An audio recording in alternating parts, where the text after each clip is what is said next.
Right. Okay, so you can see the Putty landing page. Right. All right, so here it says, it's a simpler way to build web pages. That's exactly what Putty is all about, right? It's a simpler way to build web pages. It's built on the concept of boxes, right? Which I think is pretty unique in the market as well.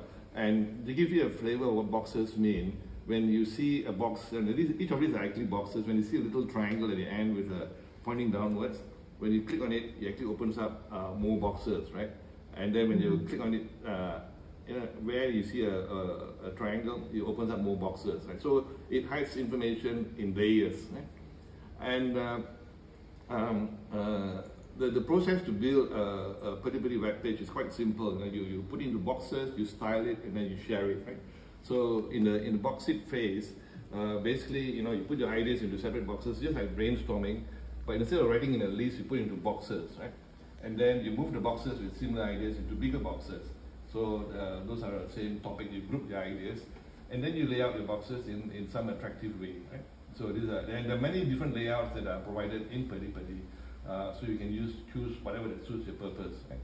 And after you put your items into boxes, you can then style it, and this is the fun part of Putty, right? As you may know, there are about 340 style parameters that are defined for each element on the web page. And these are agreed at the W3C, at the global standards body, and all the different browsers have to comply with the standards. So I've taken about 70 or 80 of them and made it easier for users to change the parameters. But I'm also in the process of putting in all the other parameters over time. So you can style the text. Basically, you can change the font, and you can change the font size, the colors. And another unique thing about Putty is that you can actually use any font that is in the Google Fonts page, which is about 1,000 over different fonts, right? There are some standard fonts, but you can choose others that are not on my standard list. And then, of course, you can put in your background and borders and spacing, make things look nice, and you can add images and videos. Yeah, and I'll show this. I'll show you how we do it afterwards. But this gives you a flavor of what Putty is all about. And once you've done that, you go to the third step, which is to share your web page. And this is again another unique feature of Putty. You can, in addition to allow people to view your web page, you can also give them access to edit your web page, right? So this is really a very unique ability that you don't find in other web page editor. And you can say, I want to give my web page, I want to give everyone the right to view my web page. I can also give everyone the right to edit the web page, or I can only restrict it to people in the same email domain, meaning people in the same school or the same company, right? Or you can keep it private and say only I can view or edit. In addition to that, you can also choose not to put it in the cloud. You can put it in your local storage. And so, for example, on your phone, you can have your web page on your phone, your to-do list, for example, and then you can edit it as you go. So once you've done the permission setting, you save the web page in the cloud, and then you can send a link to your friends. Yeah, and then that's basically it. You've really created a web page, and you don't have to have your own URL. If you want to have your own URL, you can also do that. And then you can just point to this particular web page. So that's the simple process of creating a Putty web page, right? So what's special about Putty? The web pages are built using specially designed boxes, as you've seen up there. There are loads of styling options, and it's easy to save and share web pages. I thought I might want to sort of highlight a few more things here. Under styling, you can also listen to the text in each box, and I'll demonstrate how you do that afterwards. And you can also pick from dozens of automation. As you can see, there are various different animations for the box. Yeah? What type of web pages can you build?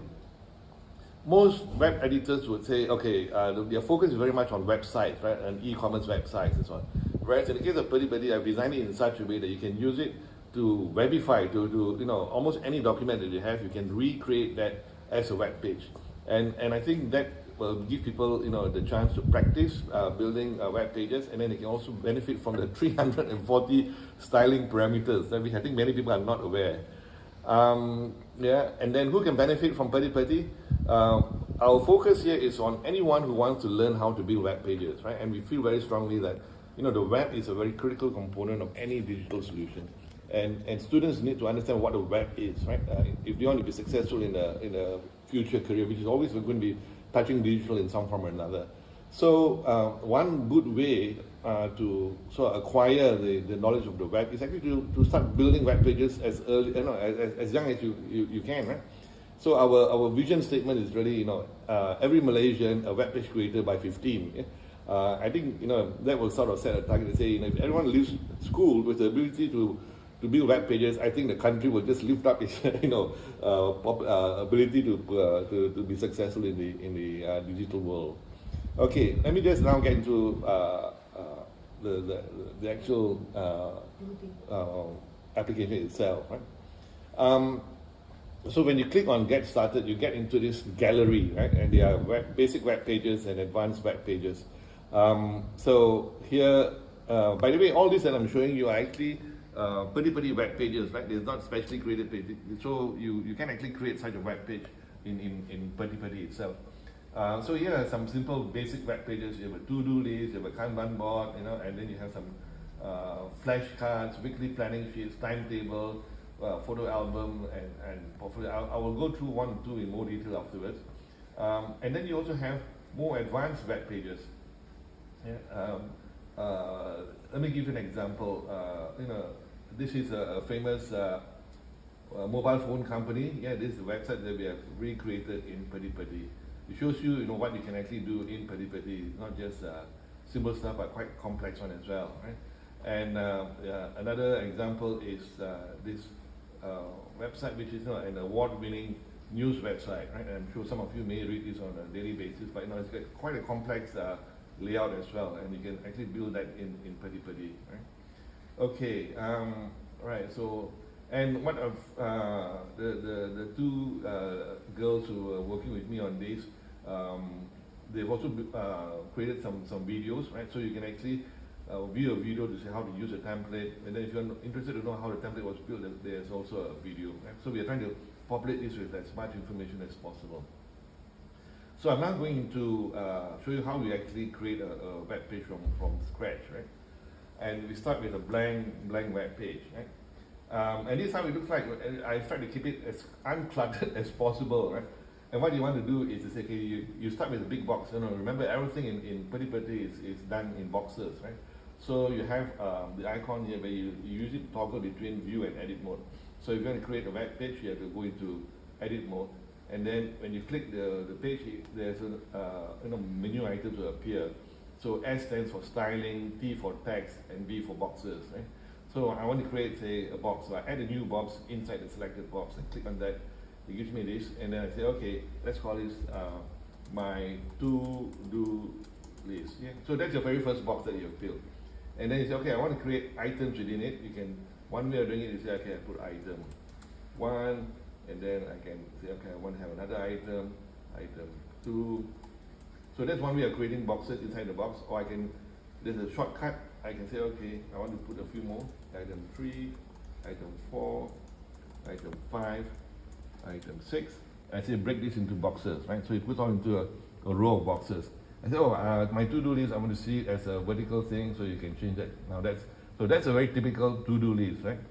And I say, I want to differentiate between box, what is not started and what's in progress and what's completed. Typically the Kanban board, right? So you say, I want to build a Kanban board. And again, you can keep it quick and simple. You say not started, in progress, or completed. And then you say, okay, break text into boxes, right? So now you want to move the items from here, say, into those boxes here, right? And to save time, I've actually sort of done this before my presentation, and also to show you another feature of Pedi, you can actually import something from, import a box from a web page in the cloud, right? So my web page was called pre-cooked here, and then I proceed. Oh, I don't have access to this web page. I need to sign in. Sorry, I didn't sign in just now. So sign in, you'll basically sign in as an email or your Gmail. Okay, let me just see. Okay, now I'm going to try it again. So I'm going to import a box from pre-cooked. Proceed. Okay, it says import completed.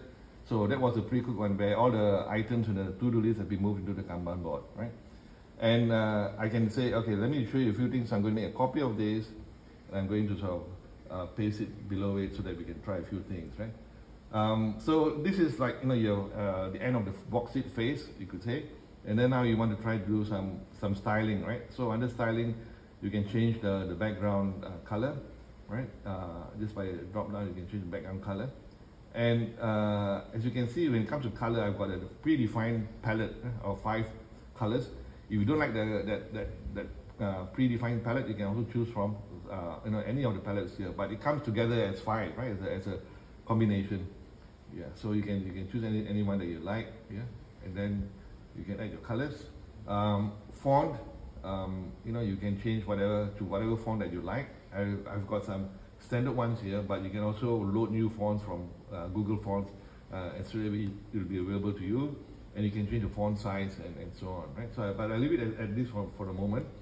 And another way of changing your appearance is you can also say, oh, I want to have a more interesting background, and you just, you know, I like this yellow pad background, the one that used to use. So you just change that, and then you get a yellow pad, and there's a chalkboard. There are a few different background images. Right? I think it could be quite fun for kids to just try out, and they can also build their own background images.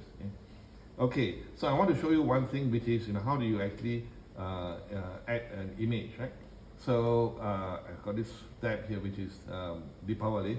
So let's say I want to take this image. I just copy the image address, right? And then I come back. In here. Sorry, where was I?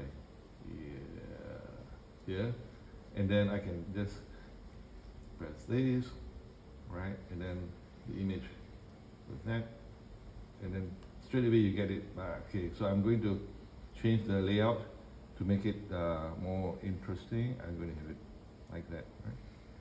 So yeah, here you have a 3-column layout, right?